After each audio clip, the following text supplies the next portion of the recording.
Nithyanandam, welcome to the Prathama Vinyasa Krama. We are going to perform the 108 Asana sequence of KAILASA's Nithyananda Yoga. First, let us make sure we have all the components you need for the yoga practice. Have your yoga mat on the ground. Have your Panchapatra and Udani ready. 1 cup with a spoon with some water for the ritualistic cleansing. All the male bodies, please remove your upper cloth and apply the vibhuti on the 16 places over your body, as you can see on our acharyas. All the female bodies, you can apply it on your forehead. Wear the kumkum on your third eye, the Agnya chakra in between the eyebrows, and wear the Rudraksha mala around your neck. You can keep some weights at the side of the mat if you want to intensify the asana practice. And make sure you have 1 energized Shri Yantra on your yoga mat. Gaze at the yantra whenever possible.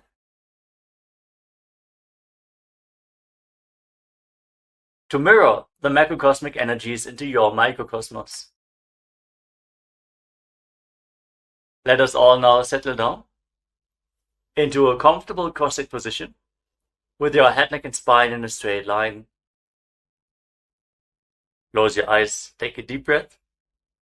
Visualize Swamiji in your inner space as you bring your hands into Namaskara Mudra in front of your heart center as you open this session with the Satguru Vandanam.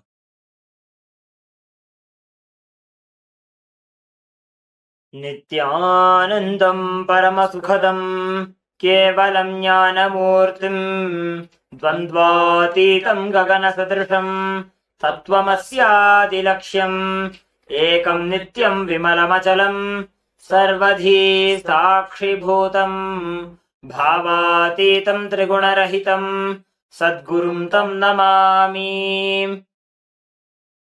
Next, we are going to chant the Shiva Mula mantra. Om Ham Ham Shivaya Namaha 11 times, invoking Paramashiva's presence for this ritual of Nithyananda Yoga. Please follow along internally. Om Ham Ham Shivaya Namaha. Om Ham Ham Shivaya Namaha. Om Ham Ham Shivaya Namaha. Om Ham Ham Shivaya Namaha. Om Ham Ham Shivaya Namaha. Om Ham Ham Shivaya Namaha.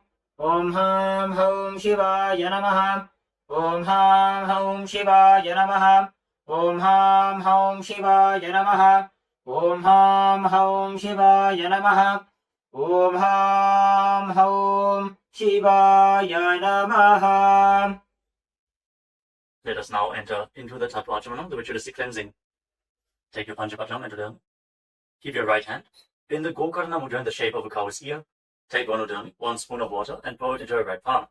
Each time the word Swadha is chanted, sip the water from the bottom of your palm and take another Udani of water into your hand for a total of 3 times. Om Atmatattvam Shodhayami Swadha. Om Vidyatattvam Shodhayami Swadha. Om Shivatattvam Shodhayami Swadha. Now wash your right hand with the water from the Panchapatram and wipe your lips twice with the bottom of your right thumb as we chant. Om Ham Hridayaya Namaha. Wash your hand again. With your index, middle and ring finger joined together, touch above the upper lip and below the lower lip. Then wash your hand again. With your index finger and thumb joined together, touch your right nostril and your left nostril. With your ring finger and thumb, touch your right eye, your right ear, and your left ear. Then wash your hand again. With your little finger and thumb, touch your navel, your right chest, and your left chest. And with all the tips of the fingers joined together, touch the crown of your head, the right shoulder, the left shoulder, and your heart center. Wash your hand again. Now place your right hand over the left and place both your hands on the right thigh. Sit straight, close your eyes, and make a conscious resolution. What you want to manifest in today's Nithyananda Yoga session. Hold the visualization of what you want to manifest as we chant the Sankalpa mantra. ओम ममोपात्त समस्त दुरितक्षय द्वारा भगवत् श्री नित्यानंद परमशिव प्रीत्यर्थम श्री नित्यानंदेश्वरी परमशिव शक्ति समेत श्री नित्यानंदेश्वर परमशिव प्रीत्यर्थम च शुभे शोभने मुहूर्ते अद्य ब्रह्मणः द्वितीय परार्धे श्री श्वेतवराह कल्पे वैवस्वतमन्वन्तरे अष्टाविंशतितमे नित्ययुगे प्रथमे पादे जम्बूद्वीपे भारतवर्षे भरतखण्डे मेरोः दक्षिणे पार्श्वे शकाब्दे अस्मिन् वर्तमाने व्यवहारिके प्रभवादीनां षष्ट्याः संवत्सराणां मध्ये शुभनाम संवत्सरे शुभायने शुभऋतौ शुभमासे शुभपक्षे शुभतिथौ शुभवासरयुक्तायां शुभनक्षत्र शुभयोग शुभकर्ण एवं गुणविशेषण विशिष्टायाम् अस्यां शुभतिथौ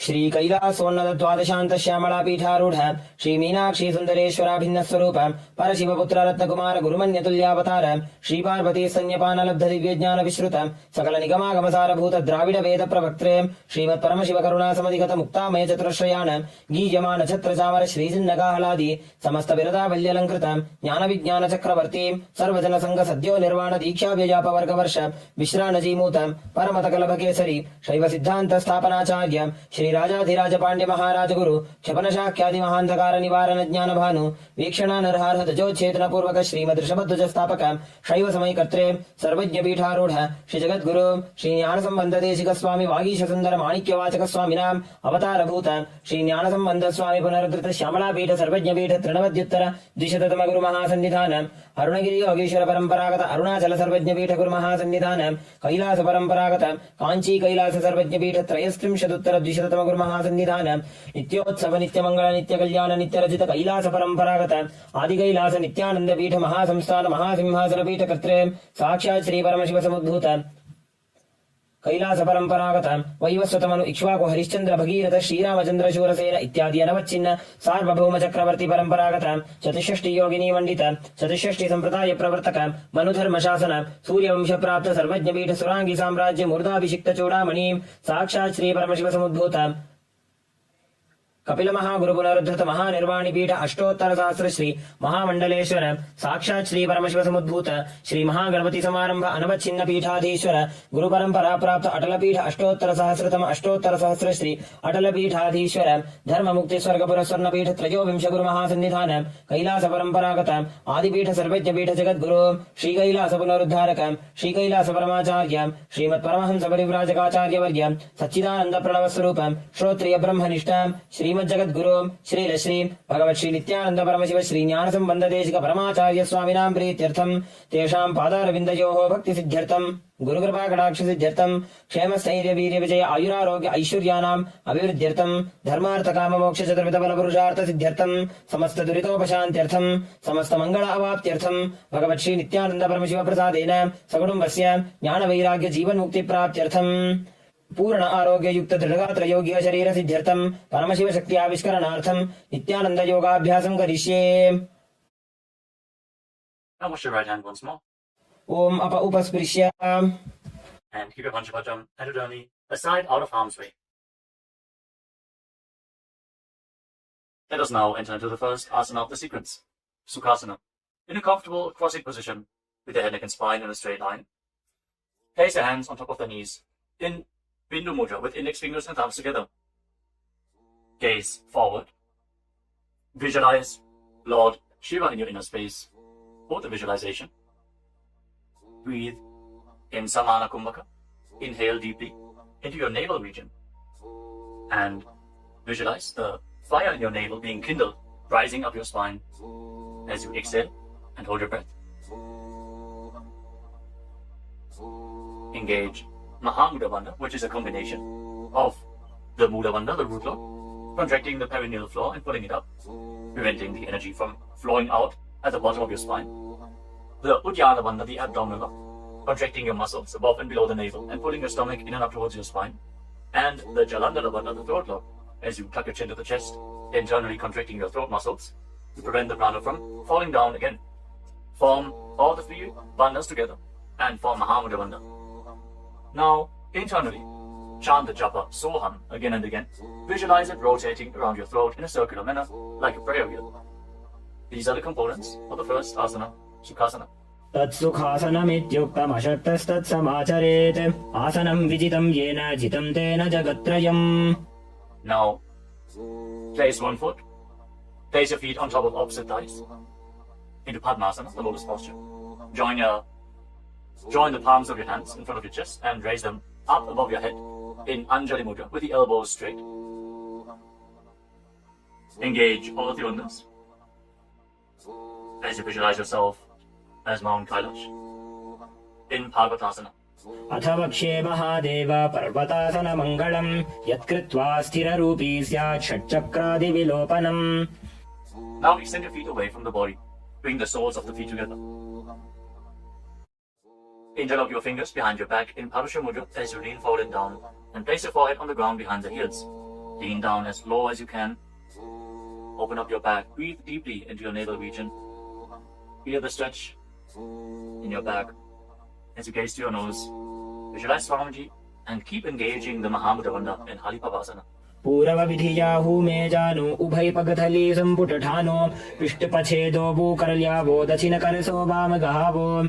Now bring your hands to the front. Keep the soles of the feet together. Cup the palms and place them on the ground in front of the feet. Again, bring your forehead to the ground behind the heels. Fix your gaze at the tip of the nose. Visualize yourself as a snake with Mahamudra Bandha engaged in Nagi Pavasana. Hold the stretch for a moment. पूरवविधि परि आगाने नीचौहो वीकहूणि फणास्यौ लगायि. Now keep your hands in Prana Mudra. Index and middle fingers together as you hold onto the little and ring fingers with your thumb. Catch a hold of your big toes and extend your legs forward and up. Then cross your legs into Padmasana and lean forward and down onto your elbows. Engage all the bandhas, Mahamudra Bandha, and visualize yourself as a bird in Kokilasana. अथान्यदासनं वक्ष्ये येन सिद्धो भवेन्नरः अकस्मात् वायुसञ्चारं कोकिलाख्यासनेन च. Rise up. Now stack your knees and your ankles. Hold onto opposite elbows in front and start rotating your arms in a circular motion. Gaze to the tip of the nose, perform Mahamudra Bandha, and visualize Swamiji in your inner space as you mobilize your shoulders, your thoracic spine in Nithyananda. गोड़ा वामापादकी आशमाहिली सोज दश चरण को बारलौ तापरि Gulf समोज वामपाद को महिलौ बहुरौ गुल्फज जाना तापरि गोड़ा दचिकी आश बारली ठान. Now place your hands on the ground shoulder width apart and raise your hips up high. Scoop your head and chest forward and down again and again. Pull your stomach in and up towards your spine in Uddiyana Bandha. Visualize yourself as an elephant. Strengthen your shoulders and your upper back. Stretch your hamstrings. Don't forget to breathe in Samana Kumbhaka.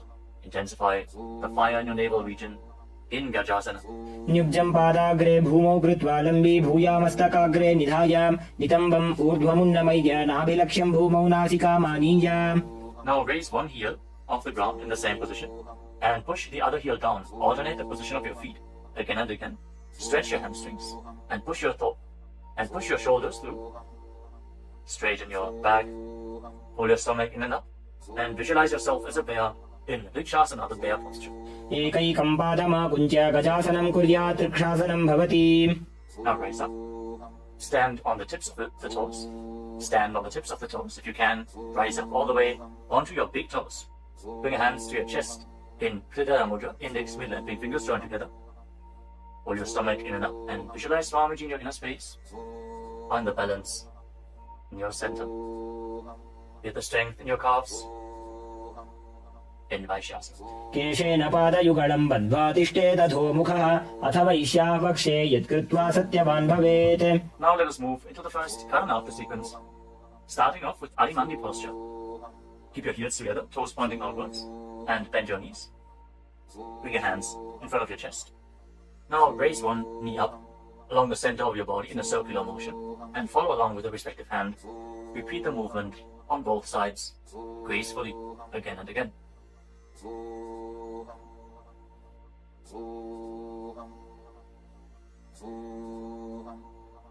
We move on to Palalingasana. Now interlock your fingers from the outside in Sarvashankari Mudra. Raise one knee up towards your chest and pull it close with your hands. Stand straight on the mat. Bring stability into your foot as you engage all three bandhas. The root lock, abdominal lock, and throat lock in Mahamudra Bandha. Visualizing yourself caressing a baby in Balalingasana. एकं जानु उरसि आलिङ्ग्य स्थातव्यं बाललिङ्गनं भवति. Now bring the raised foot behind towards your buttocks. Pull it close with interlocked fingers in Arsha Mudra. Bring the knees close together as you engage Mahamudra Bandha. Visualize Swamiji in your inner space. Bring stability to your inner space. You can focus on the drishti point and external point. Remove any shaking of the inner space and body. Fix your gaze at a point and gain stability of the body and mind.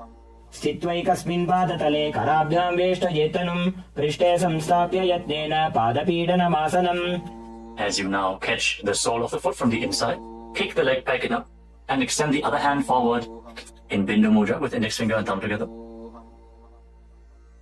Raise the foot up high and visualize yourself as Lord Nataraja in Natarajasana. उत्तानपादं क्रौञ्चं च मरीचिं वीरभद्रकं नटराजं त्रिकोणं च सुप्ताङ्गुष्ठप्रसारणे.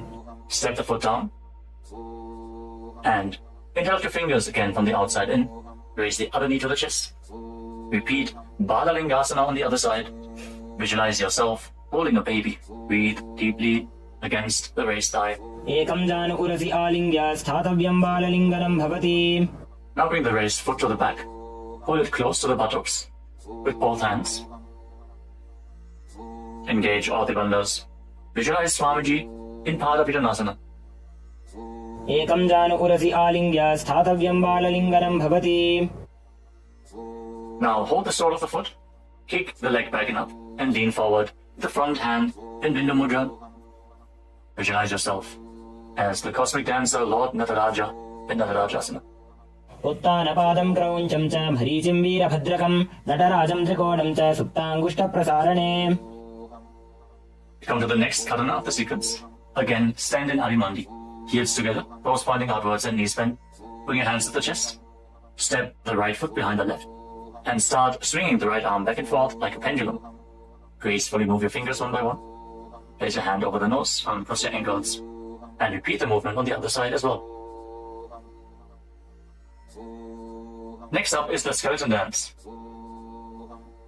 Now visualize yourself as a skeleton as you shake your body intensely. Hold the visualization that you are mere bones and shake every bone within your body.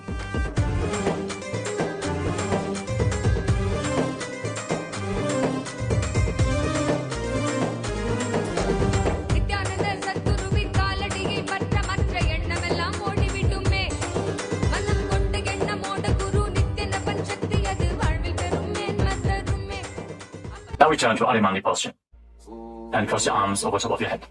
For the next karana of the sequence, Katichina Karana. Now turn your body to one side, open up your arms above the head, cross them back to the center, follow along with your breath again and again.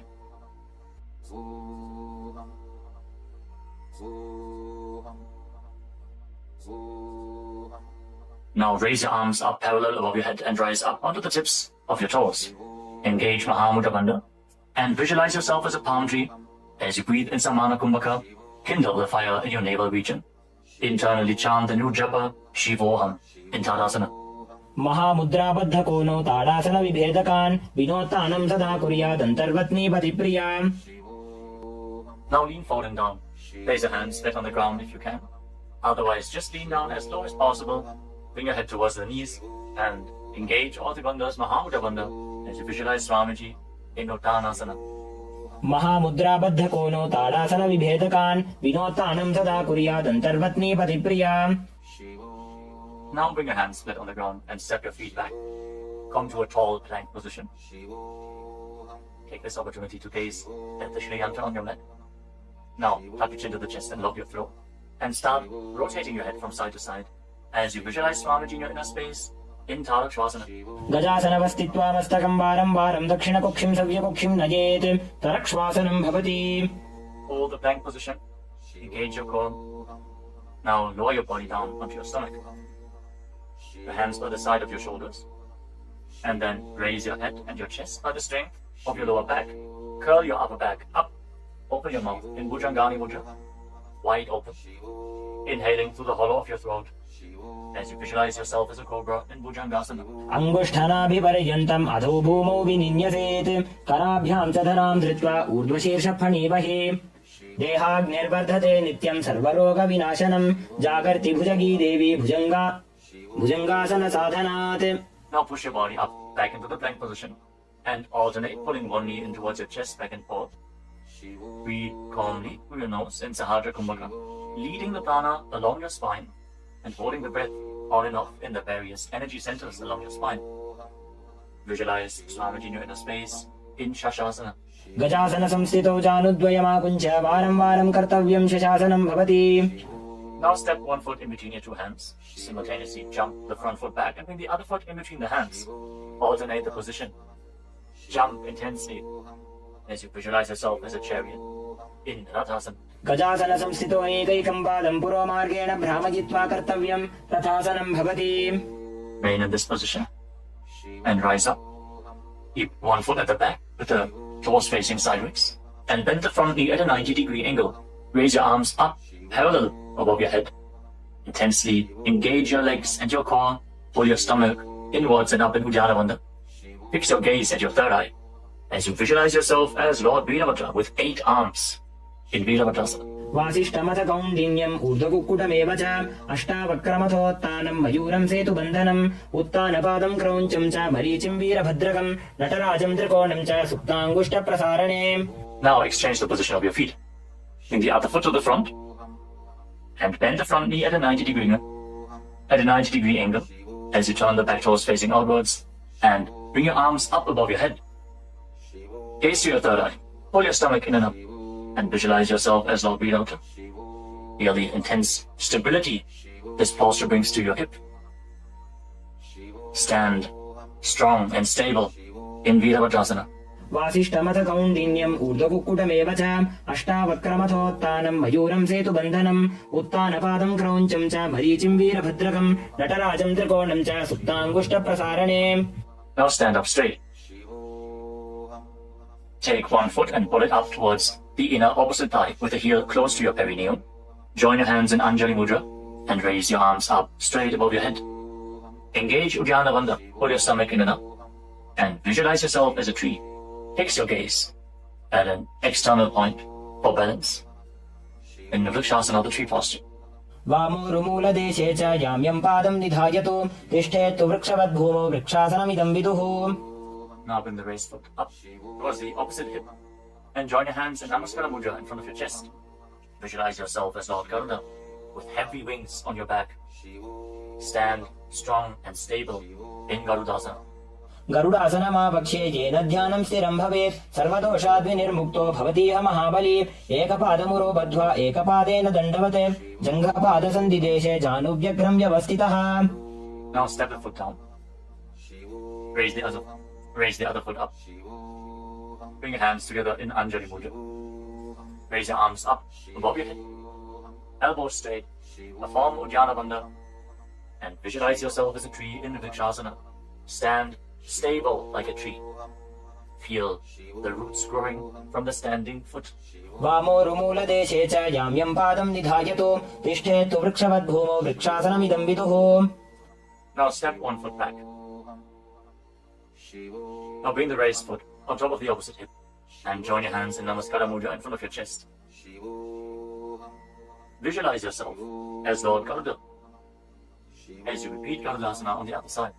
गरुडासनमावक्ष्ये येन ध्यानं स्थिरं भवेत् सर्वदोषाद्विनिर्मुक्तो भवतीह महाबली.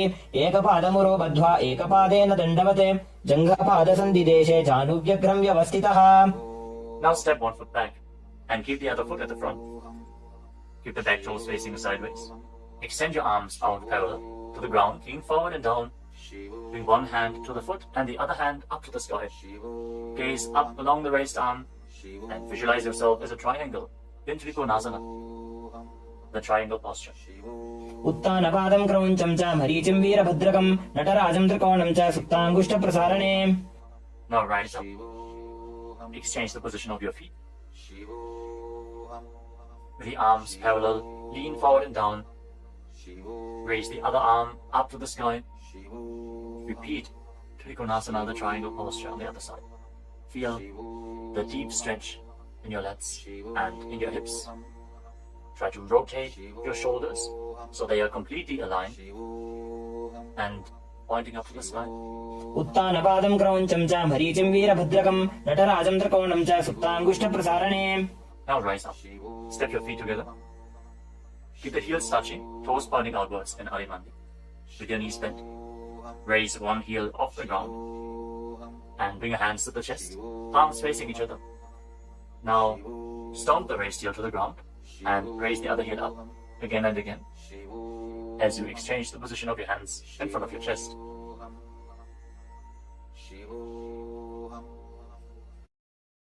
Now lower your body down into Angushtasana. Tuck the toes and sit on raised heels. Join your hands in Namaskara Mudra in front of your heart center. Visualize Swamiji in your inner space as you start buzzing like a bee on the in and exhalation in Brahmari Kumbhaka. And internally chant the new japa Sadashivoham in Angushtasana.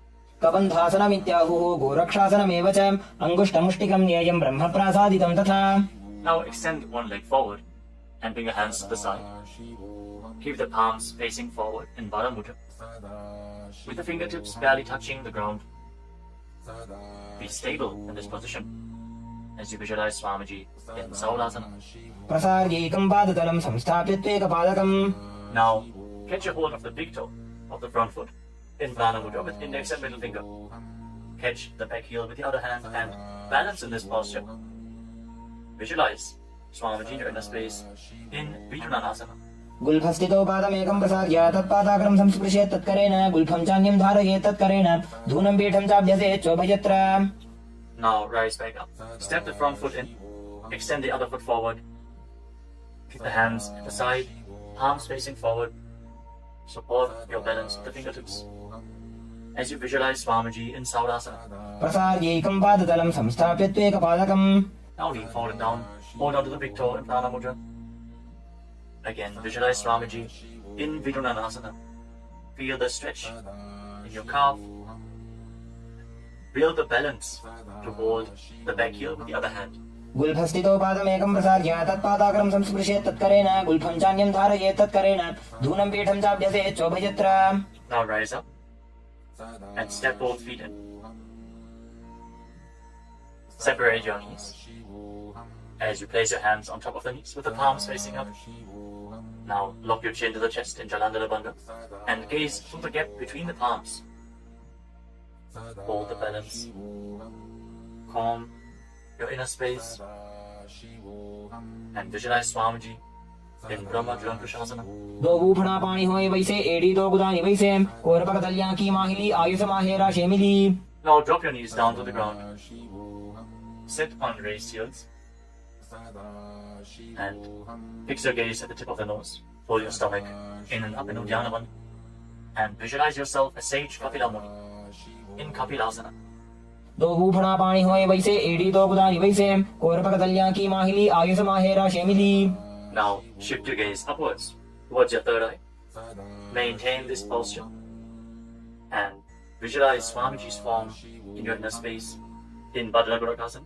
दो बूपकतली संपुट करे कोरवारली भूपरि धरे कोरवारली राखे ऐसे तापरि मूल द्वार टिकी बैसे. As you raise your knees off the mat, keep the soles of the feet together. Join your thumbs and little fingers and open up your palms into Padma Mudra, resembling a lotus flower. Raise your arms up above your head and gaze through the gap between the palms. Fold your stomach in and up in Uddiyana Bandha and visualize Lord Surya in your inner space in Suryasana, the sun posture. एड़ी दो वो गुदा दरियाने फणा पानी बैठक पुनिठाने घोड़ा जंग अधर करे रहे आड़े वाम इसी विधि कहे. Now place your knees on the ground. Bring the top of the feet flat and place your hands on the knees. Gaze upwards towards your third eye. Visualize yourself as a frog and keep your tongue flat against the palate of the mouth in Manduki Mudra. Stop the buzzing sound on the breath. Breathe calmly through your nose in Sahaja Kumbhaka. Don't forget to chant Sadashivoham internally in Mandukasana. पादतलौ पृष्ठदेशे अङ्गुष्ठे द्वे च संस्पृशेत् जानुयुग्मं पुरस्कृत्य साधयेन्मण्डुकासनम्. From this kneeling position, now bring your hands behind your back. Hold on to opposite shoulders and keep your elbows close to your head. Open up your upper back. Feel the strength in your shoulders. Gaze up towards your third eye. As you keep on visualizing yourself as a frog, with your tongue up in Mandukya Mudra. Hold your stomach in and up in Uddiyana Bandha, in Uttana Mandukasana. मंडुकासन मध्यस्थं कूर्पराभ्यां धृतं शिरः एतद्धेकपदुत्तानम् एतदुत्तानमण्डुकम्. Now cross your ankles and sit on your heel. Push the upper heel against your perineum as you keep your hands on the knees. Gaze to the tip of the nose. Stretch your tongue out and exhale forcefully through your mouth again and again. Lock the Mula Bandha intensely as you visualize yourself as a lion in Simhasana. दक्षिणं सव्यकुल्फेन दक्षिणेन तथेतरं हस्तौश्च जान्बुः संस्थाप्य स्वाङ्गुलीश्च प्रसार्य च. Now join the soles of your feet together behind your back with the toes pointing backwards and sit on the heels. Separate your knees widely and cross your arms behind your back. Catch the big toes in Prana Mudra, index and middle fingers together. As you lock your chin to the chest in Jalandhara Bandha, gaze to the tip of your nose and visualize Swamiji in your inner space returning to Brahmani Kumbhaka, buzzing like a bee on the inhalation and exhalation in Bhadrasana. गुल्फौ च वृषणस्याधो व्युत्क्रमेण समाहितः पादाङ्गुष्ठौ कराभ्यां च धृत्वा च पृष्ठदेशतः. Now step your feet flat on the ground. Keep the knees raised and lean forward. Bring your arms in and around the legs. Behind your back, reach for the opposite hands behind your back and interlock your fingers if you can in Parsha Mudra.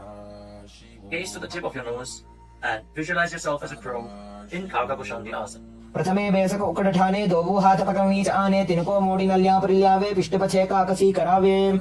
From the squatting posture, place your hands flat on the ground, shoulder width apart.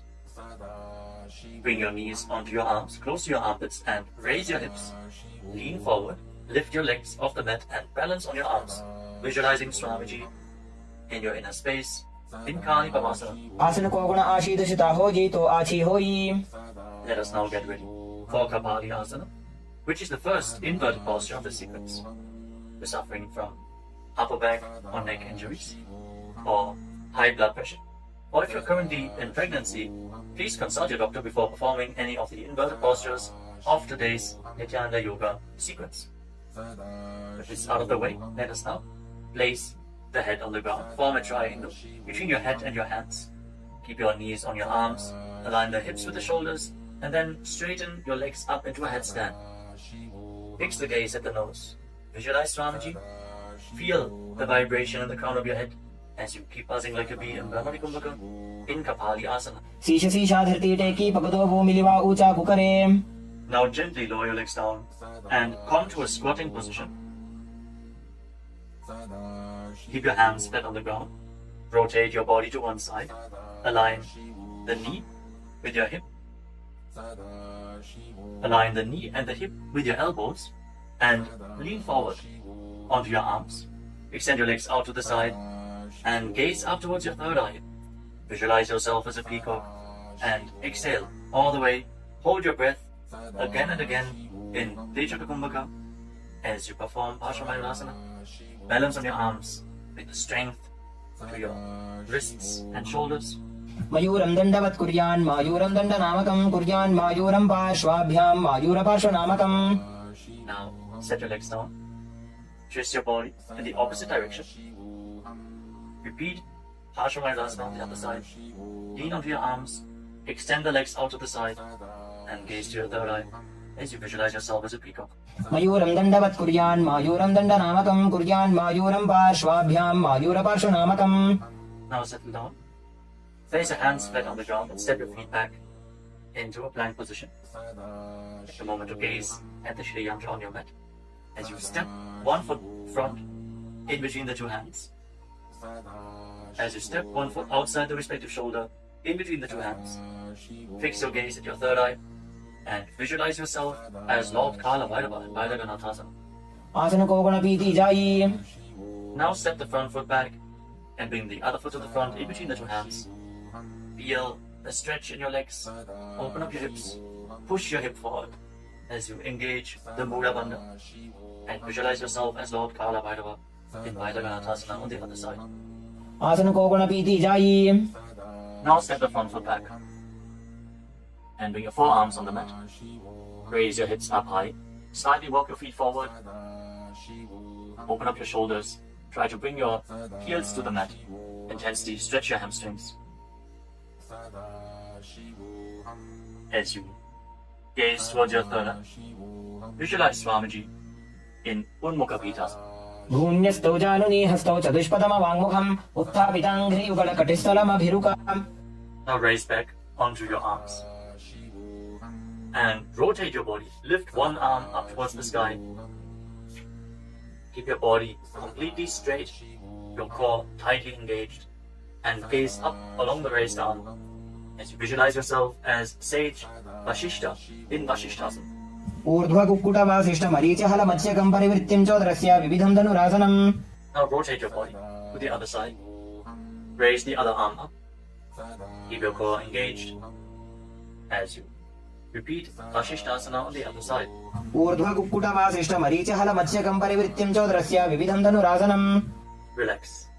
Now bring your feet to the front. Come to a sitting position with your legs extended forward.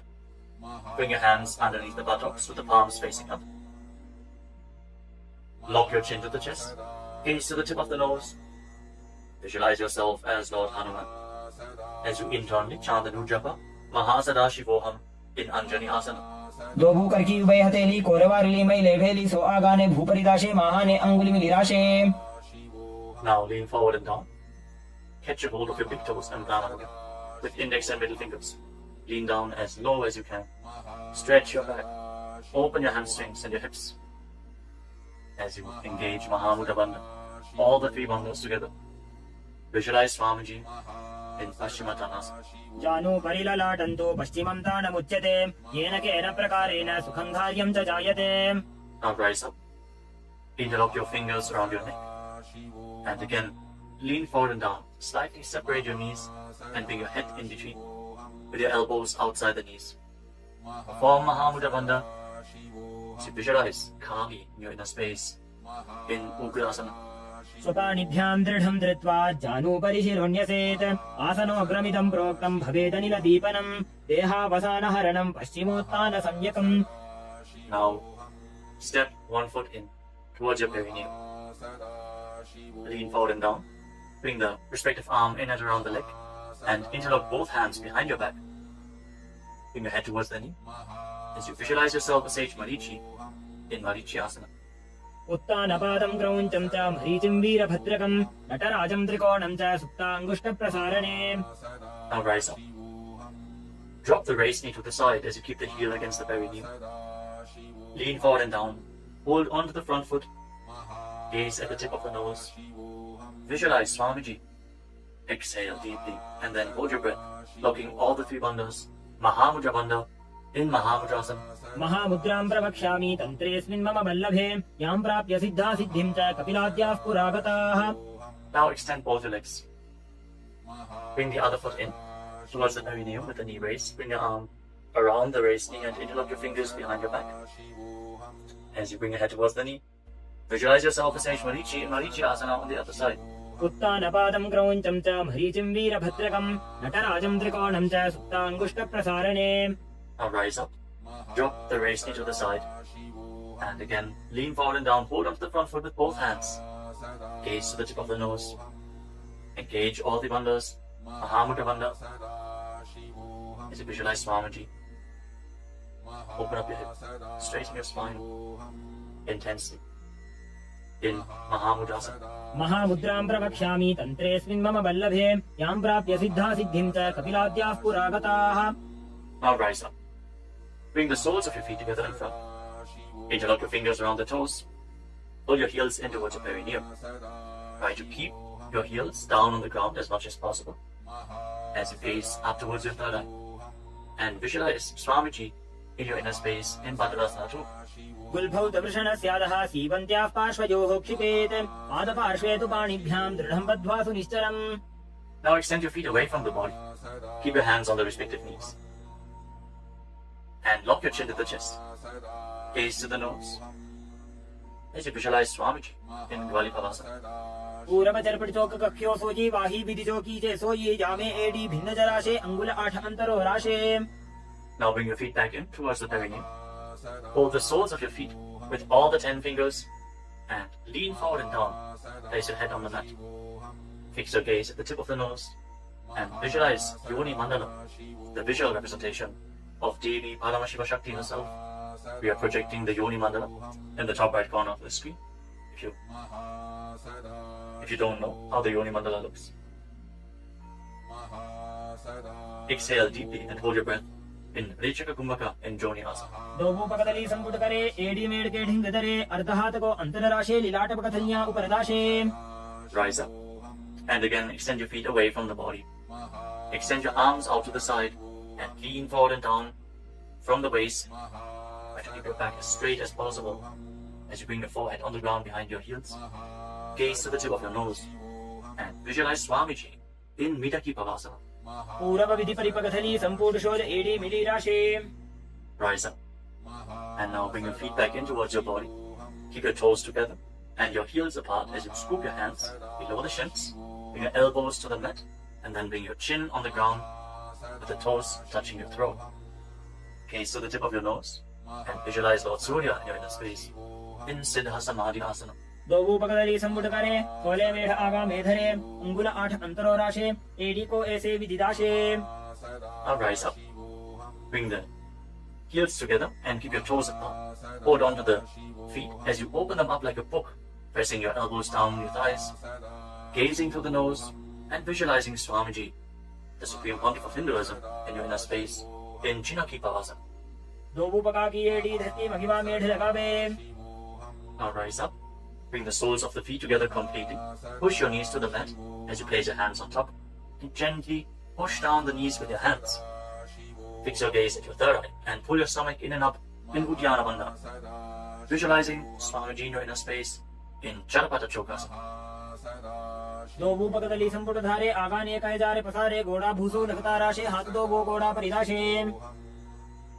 Now rotate your feet. Raise the heels and bring the toes down to the mat. You can use the support of your hands if needed. Then push your knees to the ground and place your hands on top of the knees in Bindu Mudra. As you pull your stomach in and up, gaze to your third eye and visualize yourself as Lord Kala Bhairava in Bhairavasana. गुल्फो संपीड्य चान्योन्यं विक्रमेणोत्थितं शनैः जान्वोः पार्श्वगतौ हस्तौ दण्डवद् भैरवासनम्. Relax, untwist your feet and keep one heel against the perineum as you lift the other foot up against your chest with both hands. Fix your gaze at your third eye. Visualize Swamiji. Exhale all the way and hold your breath in the Muladhara Chakra. And don't forget to internally chant the japa Mahasadaशिवोऽहम् in Samanasana. समानासनमा पक्षे सिद्धमन्त्रादि साधनात् एकपादमरो दत्वा गुह्योऽन्यलिङ्ग वक्त्रके. Now raise the foot over top of the respective shoulder. Place your hands at the side and extend the opposite leg forward and up. Gaze up towards your third eye and visualize Swamiji in Apanasana. केवलं पादमेकं च स्कन्धे चारोप्य यत्ततः एकपादेन गगने तिष्ठे तदण्डवत् प्रभो. Now lower your legs down. Bring the other heel against your perineum and lift the opposite foot against your chest. Breathe deeply. Exhale all the way and hold your breath in Rejaka Kumbhaka. As you gaze to your third eye, visualize Swamiji in Samanasana. समानासनमा पक्षे सिद्धमन्त्रादि साधनात् एकपादमरो दत्वा गुह्योऽन्यलिङ्ग वक्त्रके. Now lift the raised foot over your shoulder. Your hands at the side. Extend the opposite leg forward and up. And gaze to your third eye as you visualize Swamiji in Apanasana on the other side. Hold this posture. Just straighten your legs, point the toes. Be stable in this posture. केवलं पादमेकं च स्कन्धे चारोप्य यत्ततः एकपादेन गगने तिष्ठे तदण्डवत् प्रभो. Now lower your legs and stack the knees in front of your body, keeping the heels at the outside of the opposite hips. Interlock your fingers on the top knee. Gaze to the tip of your nose and visualize the face of a cow in your inner space as you breathe in Siddhkari Kumbhaka. Press your tongue flat against the palate of your mouth, and as you inhale through your mouth, hiss through the teeth. Exhale through your nose and internally chant the japa Om Nithyananda Yoga in Gomukhasana. सव्ये दक्षिणगुल्फन्तो पृष्ठपार्श्वेन योजयेत् दक्षिणेऽपि तथा सव्यं गोमुखं यथा. Now catch a hold of the big toes in Prana Mudra and pull your stomach in and up in Uddiyana Bandhana. Fix your gaze at the tip of your nose and visualize yourself as Rishika Anasuya in Anasuyasana. दक्षिण घोड़ो नीचे उठाने बाबों ताके ऊपर आने घोड़ा संधि मिलावे भारी आड़ा पद पुनिते संधि पसारी With your gaze fixed at the nose, lean forward and down and interlock your fingers behind your back. Bring your chin over the knees. Lean down as low as possible. Visualizing Rishika Anasuya in Anasuyasana 2. धीमणा Goda की संधि उपरिड़ा बागोड़ा की संधि मिलाई राशे घोड़ा से उले पकतल्यालो आड़वाई सुधा राशे Now rise back up. Place the right foot flat on the mat with the right knee against your chest and keep the left heel against your perineum with the knee on the ground. Place your hands on the respective knees. Gaze to the tip of the nose and visualize yourself as Lord Garuda in Garudasana 2. डाबो पकमोड़ी एड़ी माहिला गुल्फमूल द्वारणी चैदे From the same posture, now raise your perineum onto the heel. Interlock your fingers around your neck and twist your elbows outside the raised knee as you gaze up towards your third eye. Visualize yourself as sage Narada in Naradasana. पिष्टि जो वाम पगदली केरी भूपरी दाही लगा वे फेरी घोड़ा सुधो फणो है जो जी छिपा शतीरा शेषो जी Relax, untwist your spine and now raise the left foot on the right thigh and raise the right knee. Catch the big toe of the right foot with the right hand in Prana Mudra and hold onto the shin of the right leg with your left hand as you hug your knees. Fix your gaze at the tip of your nose and visualize Matsya, the fish avatar of Lord Vishnu in Matsya Pitakasana. वामेन वामांगुष्टन्तो गृहीतं मत्स्य पीठकं योनि वामेन संबीज्य मेढ्रादुपरि दक्षिणम् Now again, stack your knees and keep your heels outside the hips. Intensely stretch your hip rotators. Keep your hands on your knees in Parashu Mudra. Gaze to the tip of your nose and visualize the face of a cow in Gomukhasana. सव्ये दक्षिणगुल्फं तु पृष्ठपार्श्वे नियोजयेत् दक्षिणे अपि तथा सव्यं गोमुखं गोमुखं यथा Now interlock your fingers around the toes in Prana Mudra. Pull your stomach in and up in Uddiyana Bandha and fix the gaze at the tip of the nose as you repeat Anasuyasana. दक्षिण घोड़ो नीचे उठाने बाबों ताके ऊपर आने घोड़ा संधि मिलावे भारी आड़ा पद पुनिते संधि पसारी Now interlock your fingers behind your back and lean forward and down. Bring your chin over the knee, the nose as close to the ground as you can. Fix your gaze at the tip of the nose and visualize yourself as Rishika Anasuya in Anasuyasana 2. दक्षिण घोड़ो नीचे उठाने बाबों ताके ऊपर आने घोड़ा संधि मिलावे भारी आड़ा पद पुनिते संधि पसारी Now rise back up. This time place the left foot flat, the left knee against the chest, right heel against the perineum.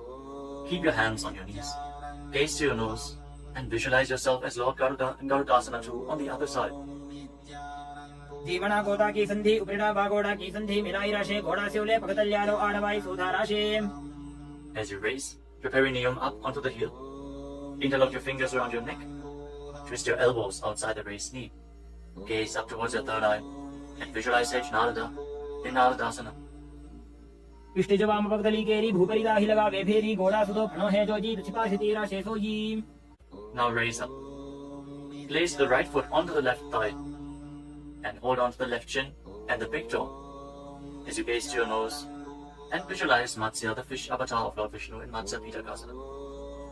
वामेन वामांगुष्टन्तो गृहीतं मत्स्य पीठकं योनि वामेन संबीज्य मेढ्रादुपरि दक्षिणम् The next asana is Matsyendasana. Now extend your legs forward. Place one foot on top of the opposite thigh. As you place the left foot on the opposite thigh, raise the right knee. Bring the left elbow around the raised knee, hand by the neck, and the other hand on the ground behind you.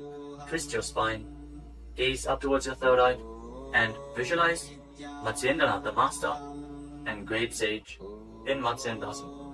उदरं पश्चिमाभासं कृत्वा तिष्ठति यत्ततः नम्राङ्गं वामपादं हि दक्षजानोपरिन्यसेत् Now extend your front hand down to the foot and hold on to the big toe in Prana Mudra. Place the other hand on the respective ear as you gaze towards your third eye and visualize yourself as a camel in Kubasana. आसन को गुण झोलो जाए Now drop the hand from your ear to the ground behind you. Gaze up towards your third eye and visualize the master of Hatha Yoga, the great sage Matsyendranatha in Matsyendasana 2. Matsyendra पीठं जठर प्रदीप्तिं प्रचण्डरुपण्डल खण्डनास्त्रम् अभ्यासतः कुण्डलिनी प्रबोधं दण्डस्थिरत्वं हि ददाति पुंसाम् Now extend your legs forward. This time, place the right foot onto the left thigh. Raise the left knee, bring the right elbow around the raised knee and the hand by the neck. As you gaze up, visualize Sage Matsyendranatha, the master of Hatha Yoga in Matsyendasana. In Matsyendasana on the other side. उदरं पश्चिमाभासं कृत्वा तिष्ठति यत्ततः नम्राङ्गं वामपादं हि दक्षजानुपरिन्यसेत्. Now extend the front hand down to the foot, catch a hold of the big toe and prana mudra, and place the other hand on the respective ear. As you gaze to your third eye and visualize yourself as a camel in Kubasana on the other side. आसन को गुण झोलो जाए. Now drop the hand from your ear on the ground behind you. Keep twisting your spine intensely as you visualize Sage Matsyendranatha, the master of Hatha Yoga in Matsyendasana 2. मत्स्येन्द्रपीठं जठरप्रदीप्तिं प्रचण्डरुपण्डलखण्डनास्त्रम् अभ्यासतः kundalini प्रबोधं दण्डस्थिरत्वं हि ददाति पुंसाम्. Untwist your spine and now place your feet on top of opposite thighs into Padmasana, the lotus posture. As you fix your gaze at the tip of the nose, place your hands on top of the knees. Engage all the bandhas intensely, sincerely. Visualize yourself as Lord Shiva and perform the Shitali Kumbhaka. Press your tongue against the back of the teeth as you hiss through your teeth on the inhalation. Engage all the bandhas and internally chant the new japa Om Nithyananda Mahasadaशिवोऽहम् in Padmasana. आसनं द्विधं प्रोक्तं पद्मं वज्रासनं तथा ऊर्ध्वोरुपै चेत् धत्ते उभे पादतले यथा. Now cross your hands in front of the body and keep your hands in Prana Mudra. Hold on to the big toes, gaze to the tip of your nose, and visualize yourself as Goddess Parvati, the consort of Lord Shiva, in Padmasana 2. उत्तानौ चरणौ कृत्वा ऊरु संस्थौ प्रयत्नतः ऊरु मध्ये तथोत्तानौ पाणी कृत्वा तु तादृशौ. From Padmasana, now bring your hands to your legs. Place your palms flat on the ground and straighten your arms. Pull your knees up, lift your body off the ground and balance. As you visualize yourself as a rooster, breathe calmly through your nose in Sahasrara Kumbhaka in Kukutasana. पद्मासनं सुसंस्थाप्य नान्वोरोरन्तरे करौ निवेश्य भूमावासिष्ठे द्योमस्तः कुक्कुटासनः. Now from Padmasana, rise up onto your knees. Place your hands in such a way that the fingers are pointing towards your body. Now bend the elbows and bring them towards your navel. Lean forward, find balance and lift your legs off the ground. With your legs in Padmasana, visualize Swamiji in Asana. धरामवष्टभ्यकरद्वेन तत्पूर्वरिस्थापितानाभिपार्श्वः उच्चासनोदण्डवदत्तिदर्खे मायूरमेतत् प्रवदन्ति पीठं मयूरं पद्मकं कुर्यात् बद्धकेकीति कथ्यते. Now extend your legs back into Mayurasana. From the kneeling position, lean your navel onto your elbows and lift your legs up straight as you visualize yourself as a peacock in Mayurasana. अथ वक्ष्ये महादेव मयूरासनमुत्तमम् ओमो निपात्य हस्तौ द्वौ कूर्परोपरि देहकम्. Now relax. Lay down on your stomach. After intensely engaging the muscles of your body, interlock your fingers around your neck. Place your forehead on the ground. Turn your feet outwards so the toes are pointing to the side and the heels are touching the ground. Visualize yourself as a crocodile in Makarasana. अध्यासशेदे हृदयं निधाय भूमौ च पादौ च प्रसार्यमानो शिरश्च धृत्वा करदण्डयुग्मे देहाग्निकारं मकरासनं तत्. Now keep your hands at the side of your shoulders and raise your legs off the ground. Engage your lower back as you visualize yourself as a locust in Shalabhasana. अध्यासशेते करयुग्मवक्षो भूमिमवष्टभ्यकरयोस्तलाभ्यां पादौ च शून्ये च वितस्तिचोर्ध्वं वदन्ति पीठं शलभं मुनीन्द्राः. Next, bend your knees and hold onto the feet with your hands, pulling your feet outside of the hips onto the ground as low as possible. Visualize yourself as a camel in Ushtrasana. अध्यासशेते पदयुग्मं व्यस्तं पृष्ठे निधायापि धृतं कराभ्याम् आकुञ्चयेत् सम्यक् उदरास्य गाढमुष्ट्रं च पीठं योगिनो वदन्ति. Now, as you hold onto the feet, kick your legs back and up and raise your head and chest. Bend your back and gaze up. Visualize yourself as Lord Shiva's bow in Dhanurasana. प्रसार्य पादौ भुविदण्डरूपौ करौ च पृष्ठे धृतपादयुग्मं कृत्वा धनुस्तुल्य विवर्तिताङ्गं निगद्य योगी धनुरासनं तत्. Now lower your body down. Rise up and come to a comfortable kneeling position. Keep your heels outside the hips with the toes touching behind your back. Keep your hands on your knees or on your thighs. Gaze upwards towards your third eye. And breathe deeply through your nose. Lead the prana along your spine in Sahasrara Kumbhaka. As you visualize Swamiji in a space, internally chant the Mahavakya Om Nithyananda Paramashivam. in Bhagasana. उल्टा मोड़ी पावदो वैसे बहुरो जुगति करे एक ऐसे पावन महिला गुलपज होवु कुलापाशितीला वेसोवु. Now lean forward and down. Bring your forearms to the ground, elbows shoulder width apart. As you get ready for another inverted posture, interlock your fingers and place your head on the mat, supported with your hands. Raise your hips up, straighten your legs, walk them forward and lift your legs off the ground. Stay in a position with your legs bent. Pull your knees in towards your chest. Pull your knees in towards your chest. As you gaze to the tip of the nose, visualize Swamiji in Gohi Asana. दोनों हाथ की कहुनी जोजी पुनः कलाई जाने दो जी. From Gohi Asana, now extend your legs up straight into Shirshasana, the headstand posture. Find inner stability. As you gaze to your nose and visualize Swamiji in Shirshasana. विपरीतं मण्डलं च द्विधैव विदितं हिनः दण्डासनं विदा प्रोक्तं Now विपरीतोपवेशने. gently lower your legs down. Bring your legs to the front.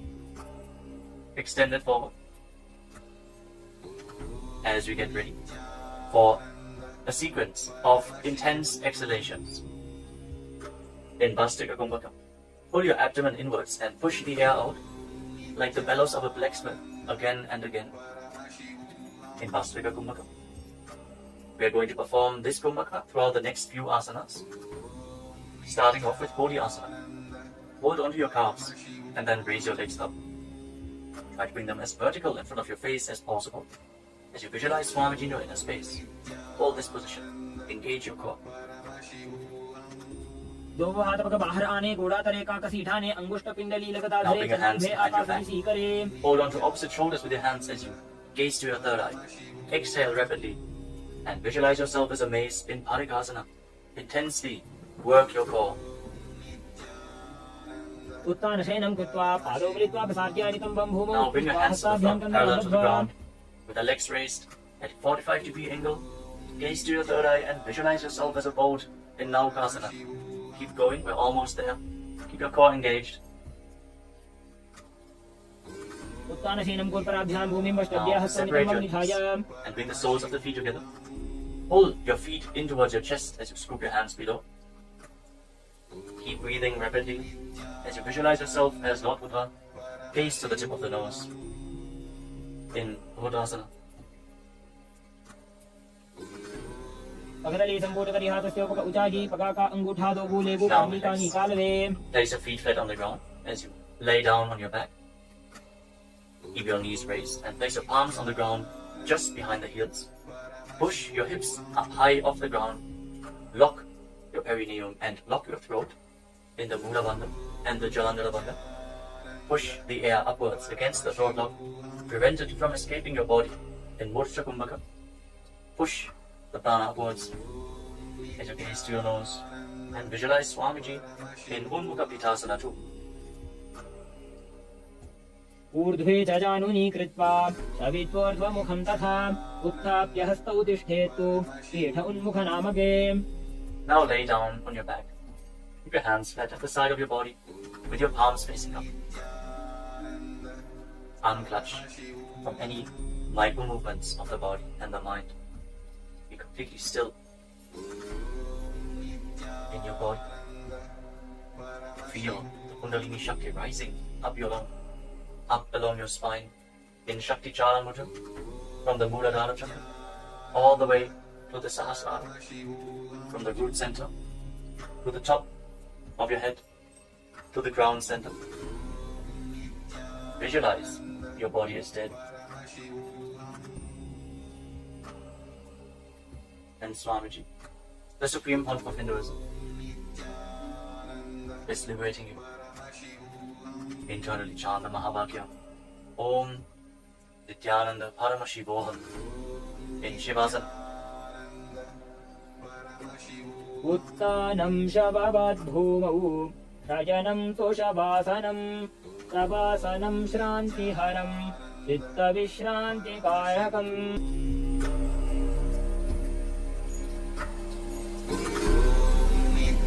Nithyananda Paramashivam.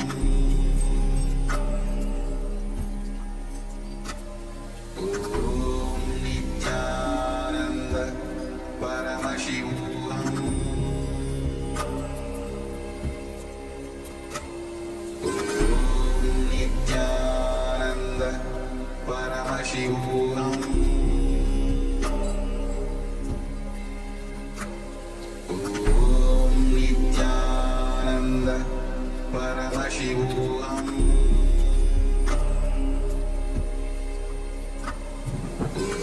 Om Nithyananda Paramashivam.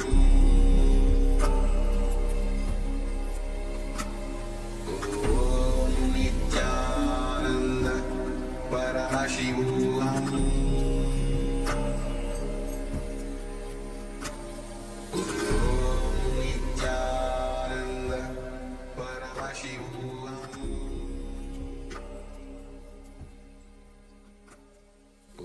Om Nithyananda Paramashivam. Now, slowly return to your physical body.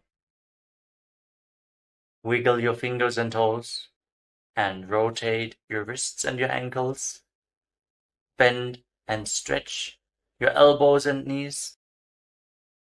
Pull the legs up against your chest. Squeeze your body into a ball. And slowly return to a comfortable seated position.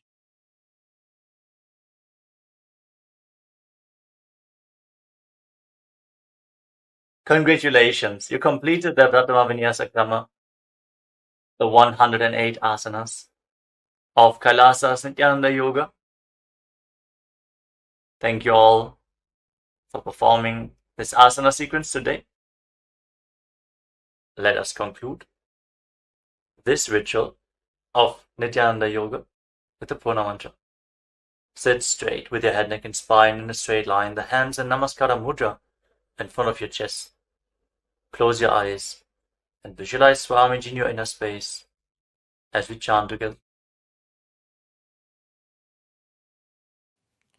ॐ पूर्णमदः पूर्णमिदं पूर्णात् पूर्णमुदच्यते पूर्णस्य पूर्णमादाय पूर्णमेवावशिष्यते ॐ शान्तिः शान्तिः शान्तिः हरिः ॐ तत्सत् सर्वं भगवत् श्रीनित्यानन्दपरमशिवपादुकार्पणमस्तु ॐ नित्यानन्दम्.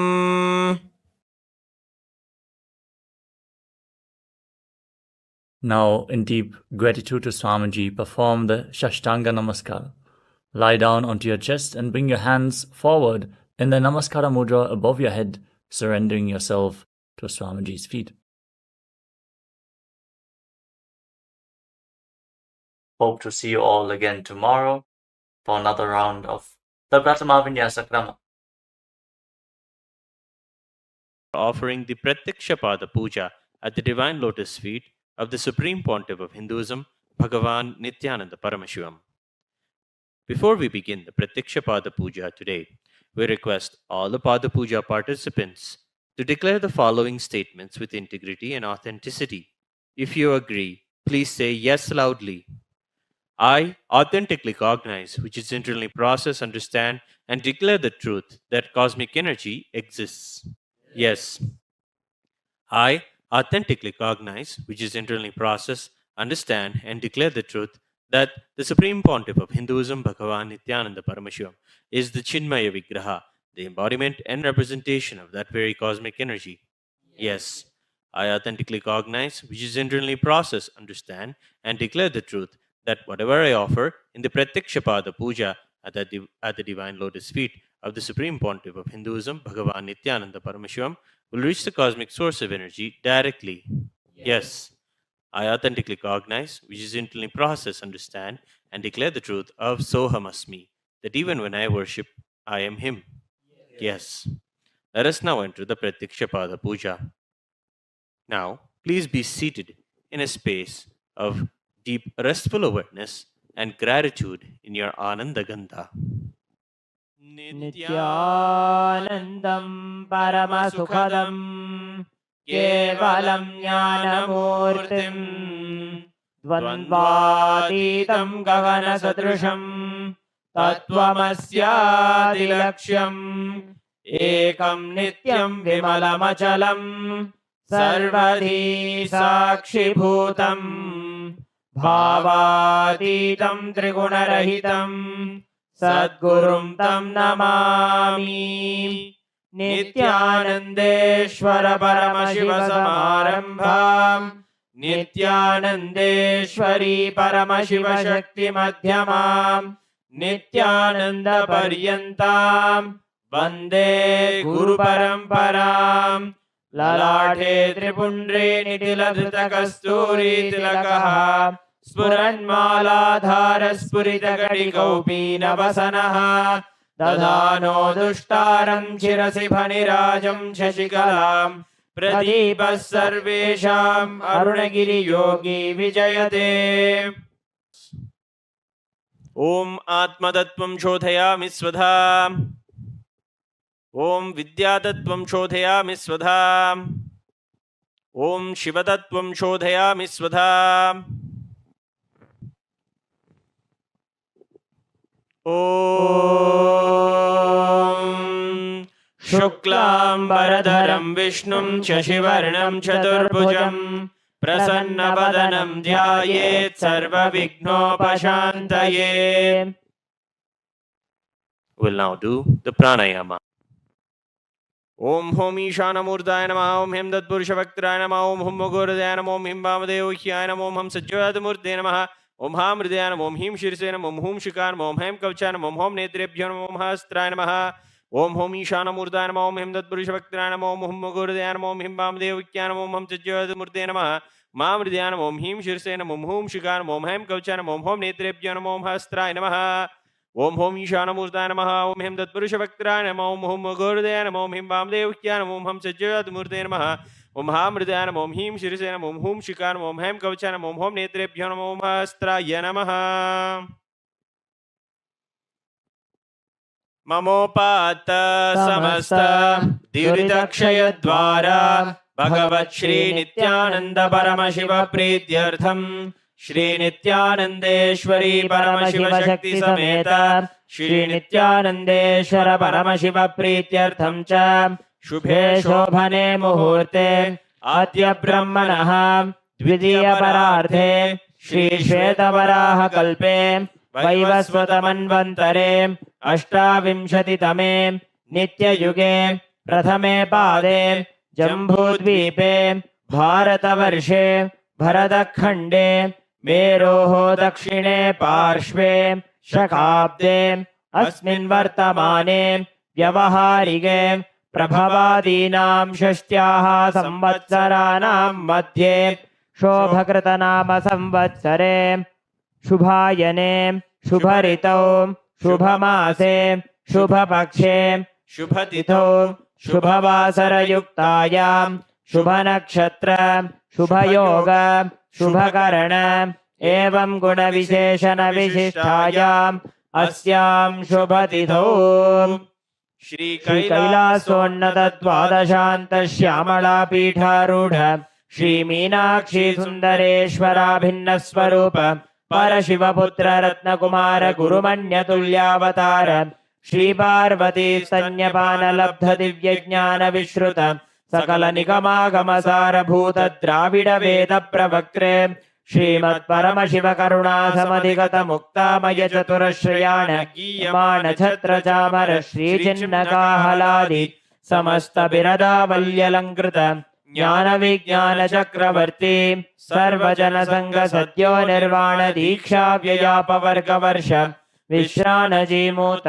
परमत कलभ केसरी शैव सिद्धांत स्थापनाचार्य श्री राजाधिराज पांड्य महाराज गुरु क्षपन शाक्यादि महांधकार निवारण ज्ञान भानु वीक्षणा नरहार ध्वजोच्छेदन पूर्वक श्रीमद् ऋषभध्वज स्थापक शैव समय कर्त्रे सर्वज्ञ पीठारूढ़ श्री जगद्गुरु श्री ज्ञान संबंध देशिक स्वामी वागीश सुंदर माणिक्य वाचक स्वामिनाम अवतार भूत श्री ज्ञान संबंध स्वामी पुनरुद्धृत श्यामला पीठ सर्वज्ञ पीठ तृणवद्युत्तर द्विशततम गुरु महासन्निधान अरुणगिरि योगीश्वर परंपरागत अरुणाचल सर्वज्ञ पीठ गुरु महासन्निधान कैलास परम्परागत काञ्ची कैलास सर्वज्ञपीठत्रयस्त्रिंशदुत्तरद्विशततम गुरु महासन्निधान नित्योत्सव नित्यमङ्गल नित्यकल्याण नित्यरजित कैलास परम्परागत आदि कैलास नित्यानंद पीठ महासंस्थान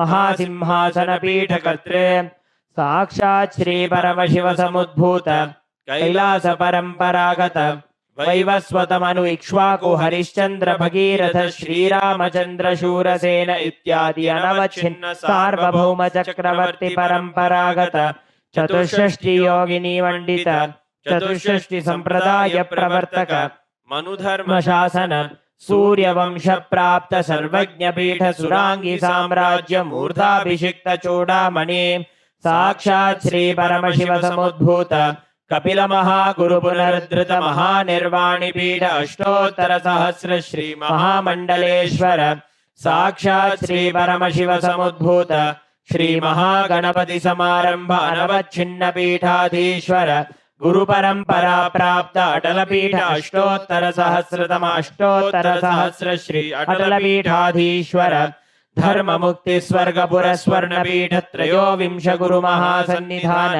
कैलास परम्परागत आदिपीठ सर्वज्ञ पीठ जगद्गुरु श्री कैलास पुनरुद्धारक श्री कैलास परमाचार्य श्रीमत् परमहंस परिव्राजकाचार्य वर्य सच्चिदानंद प्रणव स्वरूप श्रोत्रिय ब्रह्मनिष्ठ श्रीमद् जगद्गुरु श्रील श्री भगवत् श्री नित्यानंद परमशिव श्री ज्ञान संबंध देशिक परमाचार्य स्वामिनां प्रीत्यर्थम तेषां पादारविन्दयोः भक्ति सिद्ध्यर्थं गुरुकृपा कटाक्ष सिद्ध्यर्थं क्षेमस्थैर्य वीर्य विजय आयुरारोग्य ऐश्वर्याणाम् अभिवृद्ध्यर्थं धर्मार्थ काम मोक्ष चतुर्विध फल पुरुषार्थ सिद्ध्यर्थं समस्त दुरितोपशान्त्यर्थं समस्त मंगलावाप्यर्थं भगवत् श्री नित्यानंद परमशिव प्रसादेन सकुटुम्बस्य ज्ञान वैराग्य जीवन मुक्ति प्राप्त्यर्थं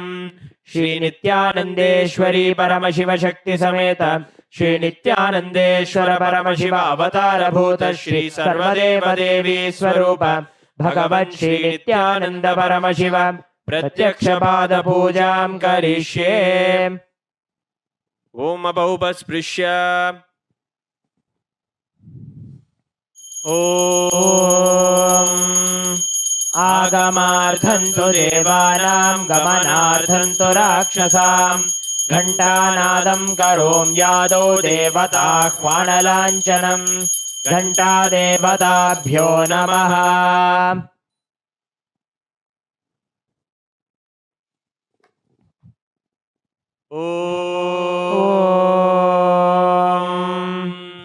हृत्पद्ममासनं दद्यात् सहस्रारच्युतामृतैः पाद्यं चरणयोर्दद्यात् मनस्तु अर्घ्यं निवेदयेत् तेनामृतेन आचमनीयं स्नानीयं तेन च स्मृतम् आकाशतत्त्वं वस्त्रं स्यात् गन्धस्यात् गन्धतत्त्वकम् चित्तं प्रकल्पयेत् पुष्पम् धूपं प्राणान् प्रकल्पयेत् तेजस्तत्त्वं च दीपार्थं नैवेद्यं स्यात् सुधाम्बुधिः अनाहतध्वनिर्घण्टा वायुतत्त्वं च चामरं सहस्रारं भवेत् छत्रं शब्दतत्त्वं च गीतकं नृत्यमिन्द्रियकर्माणि चाञ्चल्यं मनसस्तथा सुमेखलां पद्ममालां पुष्पं नानाविधं तथा अमायाद्यैर्भावपुष्पैः अर्चयेद्भावगोचरम् अमायम् अनहङ्कारम् अरागं ममतं तथा अमोहगं मदं पञ्च अद्वेष अक्षोभकौ तथा अमात्सर्यम् अलोभं च दशपुष्पं विदुर्बुधाः अहिंसा परमं पुष्पं पुष्पमिन्द्रियनिग्रहः दया पुष्पं क्षमा पुष्पं ज्ञानपुष्पं च पञ्चमम् इति पञ्चदशैर्भावपुष्पैः सम्पूजयेत् भगवन्तं श्रीनित्यानन्द परमशिवम्।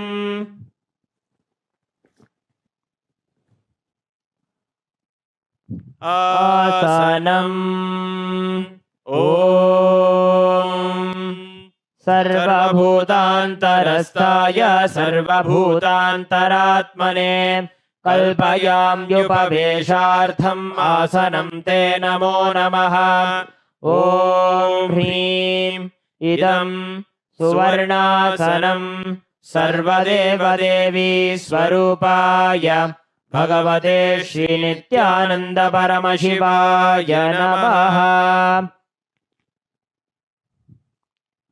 स्वागतम् ॐ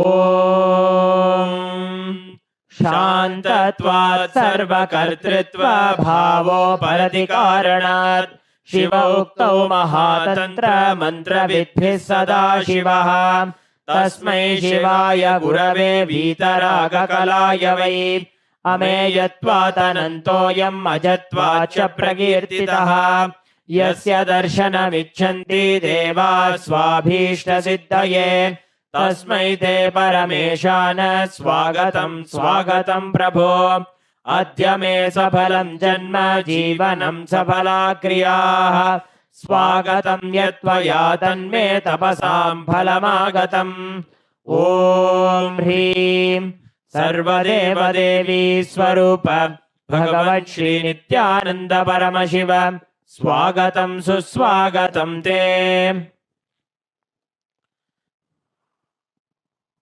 पाद्यम् ॐ यद्भक्तिलेशसम्पर्कात् परमानन्दसम्प्लवः तस्मै ते परमेशान पाद्यं शुद्धाय कल्पये ॐ ह्रीं एतत्पाद्यं सर्वदेवदेवी स्वरूपाय भगवते श्रीनित्यानन्द परमशिवाय नमः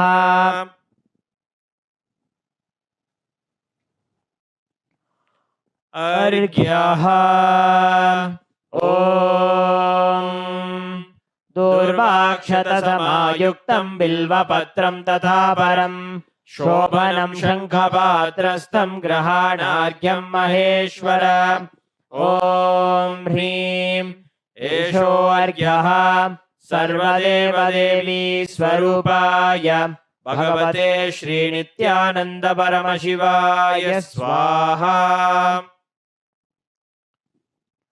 आचमनीयम् ॐ मन्दाकिन्यास्तु यद्वारी सर्वपापहरं शुभं ग्रहाणाचमनीयं त्वं मया भक्त्या निवेदितम् ॐ ह्रीं इदम् आचमनीयोदकं सर्वदेवदेवी स्वरूपाय भगवते श्रीनित्यानन्द परमशिवाय स्वधा मधुपर्कः ॐ सर्वकल्मषनाशाय परिपूर्णसुधात्मकम् मधुपर्कमिमं देव कल्पयामि प्रसीद मे ॐ ह्रीं एष मधुपर्कः सर्वदेवदेवी स्वरूपाय भगवते श्रीनित्यानन्द परमशिवाय स्वधा गन्धतैलम् ॐ स्नेहं ग्रहाण स्नेहेन लोकानां हितकारक सर्वलोकेषु शुद्धस्त्वं ददामि स्नेहमुत्तमम् ॐ ह्रीं इदं गन्धतैलं सर्वदेवदेवी स्वरूपाय भगवते श्रीनित्यानन्द परमशिवाय निवेदयामि स्नानीयम् ॐ इदं तु शीतलं वारी स्वच्छं शुद्धं मनोहरं स्नानार्थं ते मया भक्त्या कल्पितं प्रतिगृह्यताम् ॐ ह्रीं इदं स्नानीयोदकं सर्वदेवदेवी स्वरूपाय भगवते श्रीनित्यानन्द परमशिवाय निवेदयामि।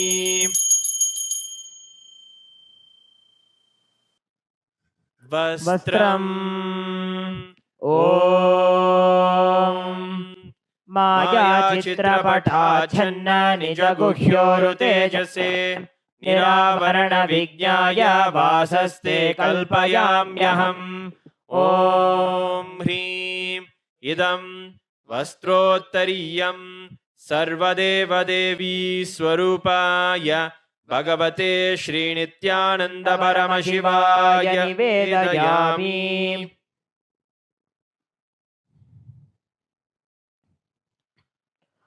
आभरणम् ॐ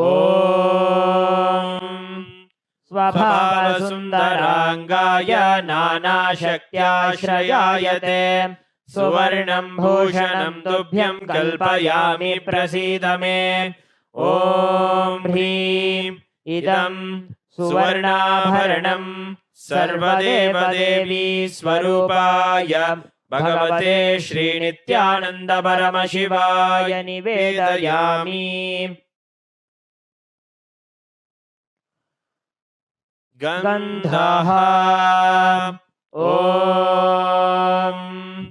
शरीरं ते न जानामि चेष्टां नैव च मया निवेदितान् गन्धान् प्रतिगृह्य विलिप्यताम्। ॐ ह्रीं एष गन्धः सर्वदेवदेवी स्वरूपाय भगवते श्रीनित्यानन्द परमशिवाय नमः।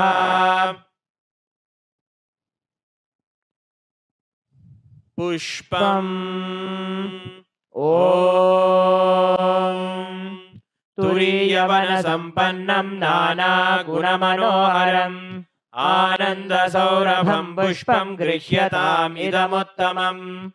ॐ ह्रीं एतानि सचन्दनपुष्पाणि सर्वदेवदेवी स्वरूपाय भगवते श्रीनित्यानन्द परमशिवाय वौषटे। बिल्वपत्रम् ॐ अमृतोद्भवं श्रीवृक्षं शङ्करस्य सदा प्रियं बिल्वपत्रं प्रयच्छामि पवित्रं ते सुरेश्वर। ॐ ह्रीं एतानि सचन्दनबिल्वपत्राणि सर्वदेवदेवी स्वरूपाय भगवते श्रीनित्यानन्द परमशिवाय वौषटे।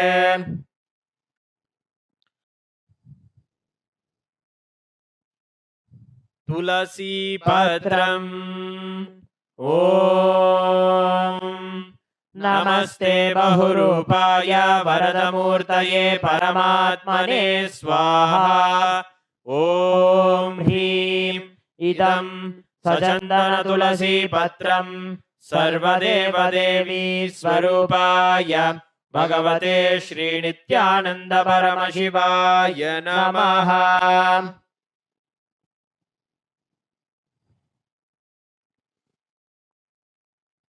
धूपः ॐ वनस्पतिरसो दिव्यो गन्धाद्यस्सु मनोहरः आघ्रेयः सर्वदेवानां धूपोऽयं प्रतिगृह्यताम्। ॐ ह्रीं एष धूपः सर्वदेवदेवी स्वरूपाय भगवते श्रीनित्यानन्द परमशिवाय नमः। दीपः ॐ सुप्रकाशो महादीपः सर्वतस्तिमिरापहः सबाह्याभ्यन्तरज्योतिर्दीपोऽयं प्रतिगृह्यताम्। ॐ ह्रीं एष दीपः सर्वदेवदेवी स्वरूपाय भगवते श्रीनित्यानन्द परमशिवाय नमः।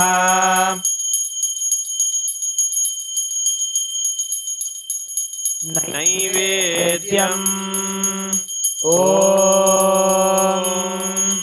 नैवेद्यं विविधं देव शर्करादिविनिर्मितं मया निवेदितं भक्त्या गृहाण परमेश्वर। ॐ ह्रीं इदं सोपकरणनैवेद्यं सर्वदेवदेवी स्वरूपाय भगवते श्रीनित्यानन्द परमशिवाय निवेदयामि। पानीयम् ॐ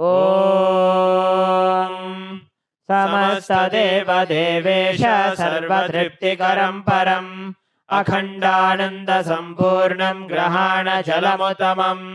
ॐ ह्रीं इदं पानार्थोदकं सर्वदेवदेवी स्वरूपाय भगवते श्रीनित्यानन्द परमशिवाय नमः।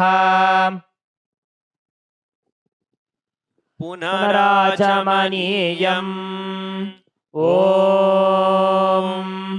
उच्छिष्टमप्यशुचिर्वा यस्य स्मरणमात्रतः शुद्धिमाप्नोति तस्मै ते पुनराचमनीयकम्।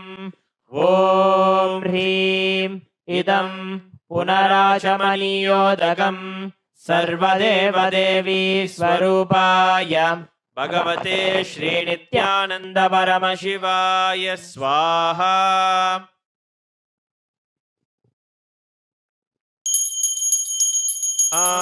आरात्रिकम् ॐ ह्रीं एषा दीपमाला सर्वदेवदेवी स्वरूपाय भगवते श्रीनित्यानन्द परमशिवाय नमः।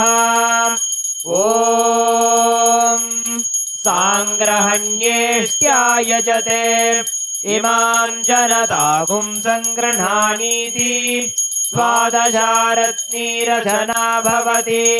द्वादशमासा संवत्सरः संवत्सरमेवावरुन्धे मौञ्जी भवति। ऊर्ध्वै मुञ्जाः ऊर्जमेवावरुन्धे चित्रा नक्षत्रं भवति।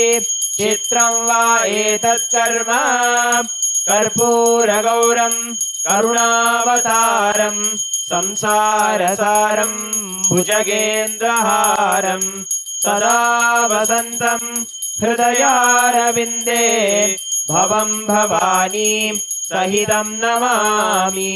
भवं भवानी सहितं नमामि। भवं भवानी सहितं नमामि। आरात्रिकं समर्पयामि भगवच्छ्री नित्यानन्द परमशिव चरणकमलेभ्यो नमः।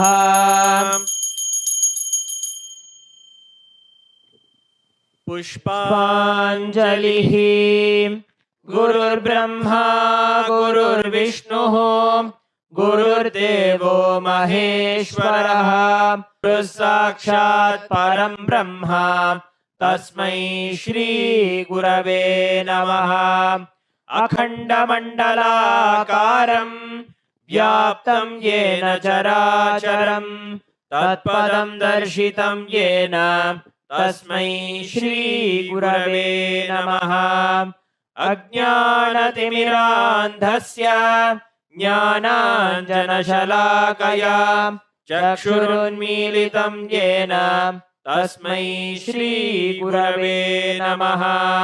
अनेकजन्म सम्प्राप्त कर्मबन्धविदाहिने आत्मज्ञानप्रदानेन तस्मै श्री गुरवे नमः। मन्नाथ श्री जगन्नाथो मद्गुरु श्री जगद्गुरुः ममात्मा सर्वभूतात्मा तस्मै श्री गुरवे नमः। ईश्वरो गुरुरात्मेति मूर्तिभेदविभागिने व्योमवद्व्याप्तदेहाय दक्षिणामूर्तये नमः।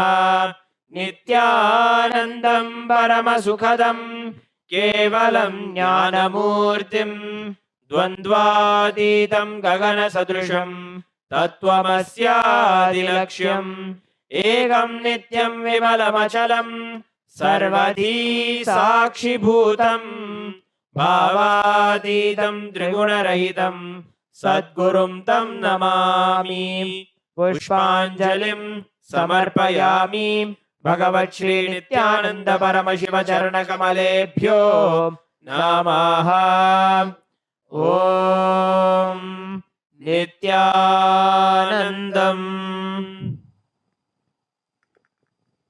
With this, we come to the end of the Guru Puja. We will now be beginning the Paramashiva Puja. Om Atmatattvam Shodhayami Swadha. Om Vidyatattvam Shodhayami Swadha. Om Shivatattvam Shodhayami Swadha. Om Ham Hridayaya Namaha. We will now be performing the Sakali Karanam. Please look at the Acharya.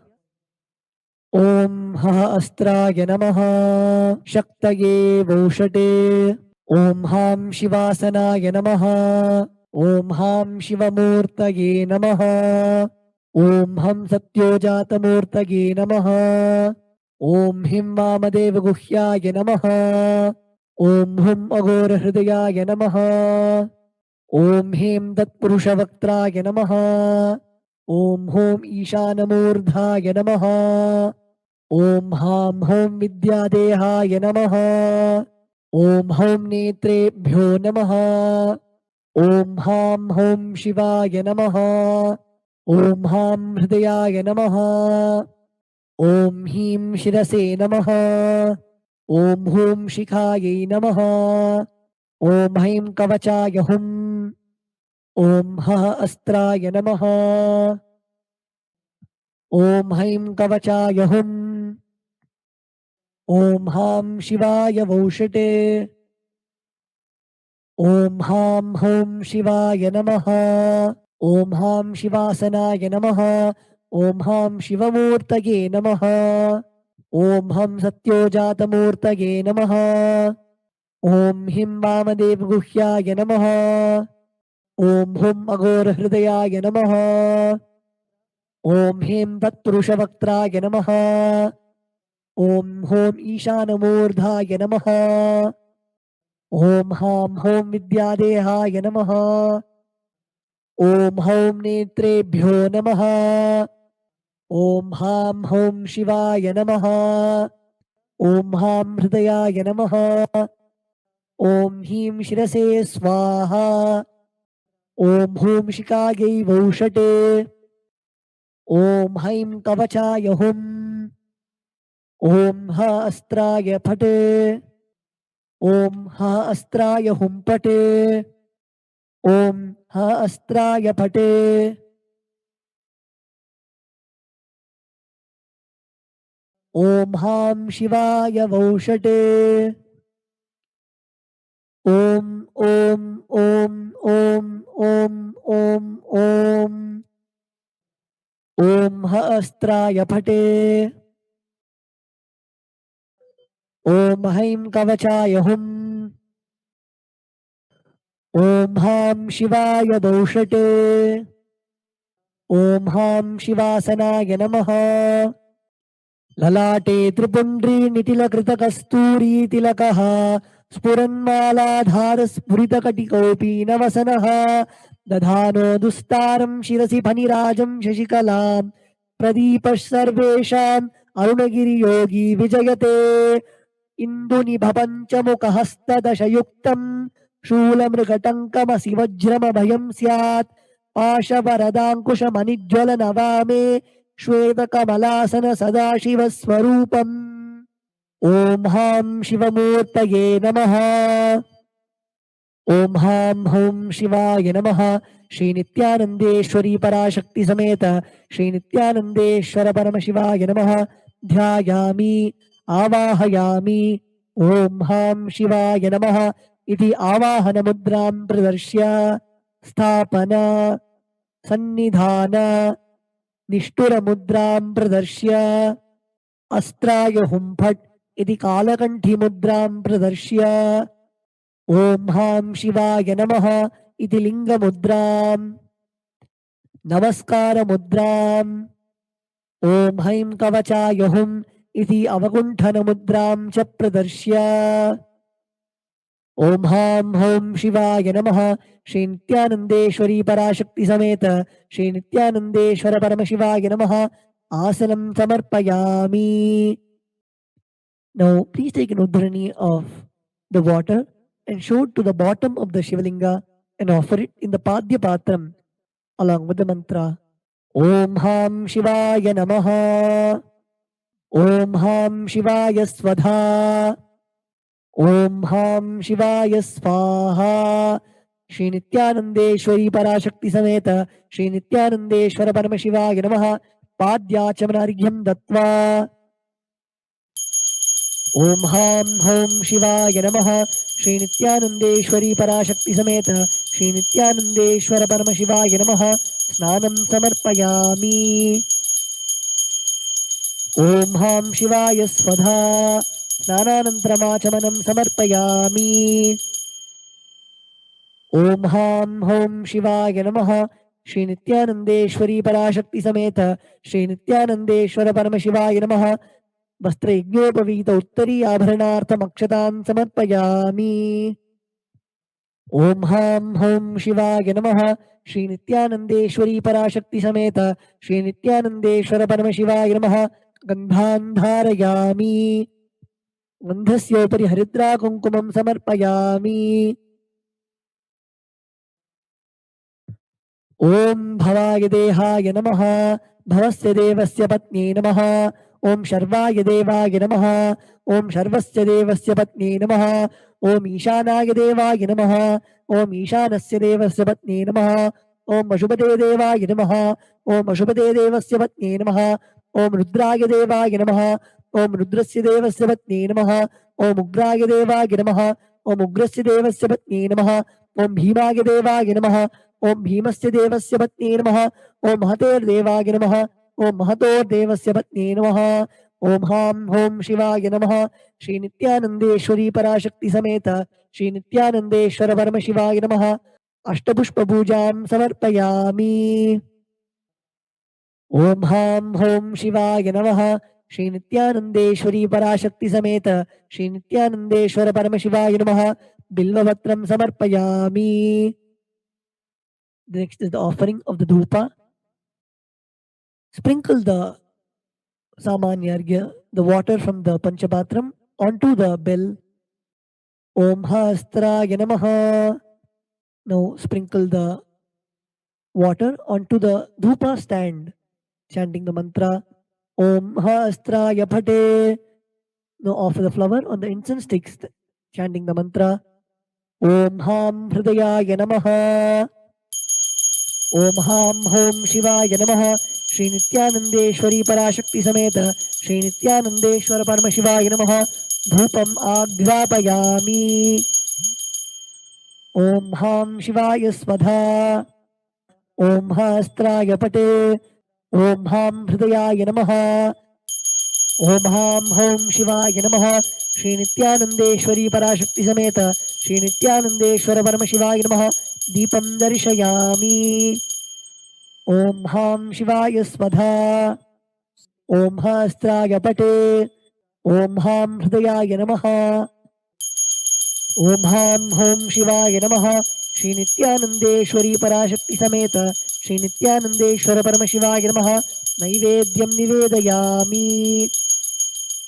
Om Ham Shivaya Svadha. Om Ham Hom Shivaya Namaha Shri Nithyanandeshwari Parashakti Sameta Shri Nithyanandeshwara Paramashivaya Namaha. Tambulam Samarpayami. Om Hastraya Pate. Om Ham Hridayaya Namaha. Now please take the arati plate in your hands and wave it towards the Shivalinga along with the mantra, and please ring the bell as you do so. Om Ham Hom Shivaya Namaha Shri Nithyanandeshwari Parashakti Sameta Shri Nithyanandeshwara Paramashivaya Namaha. Karpura Neerajanam Sandarshayami. Om Ham Shivaya Svadha. The next offering is Pushpanjali. ॐ हां home शिवाय नमः श्री नित्यानन्देश्वरी पराशक्ति समेत श्री नित्यानन्देश्वर परमशिवाय नमः पुष्पाञ्जलिं समर्पयामि. The next offering is the Moola Mantra Japam. The chanting of the Moola Mantra. Please close your eyes. Chant the Moola Mantra given by Swamiji 11 times.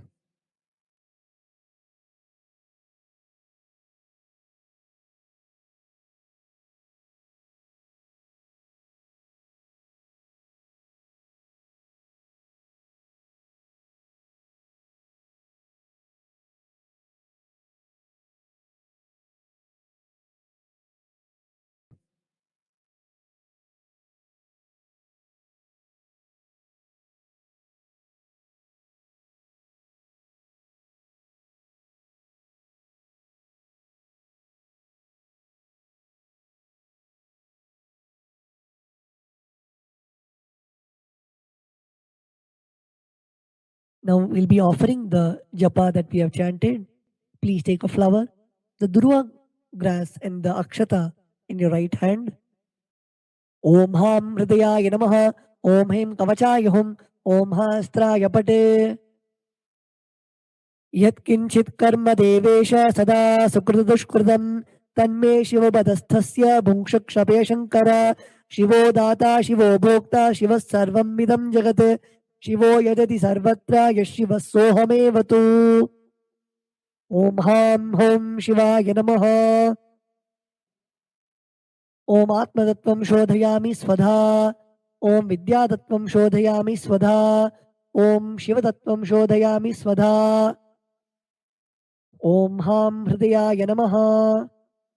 We will now be chanting the Purna Mantra. Please place your hands in the Atmanjali Mudra and close your eyes. Om Purnamadah Purnamidam Purnat Purnamudachyate Purnasya Purnamataya Purnameva Vashishyate. Om Shanti Shanti Shanti Hari Om Tat Sat Sarvam Bhagavat Shri Nithyananda Paramashiva Padukarpanamastu. Om Nithyanandam.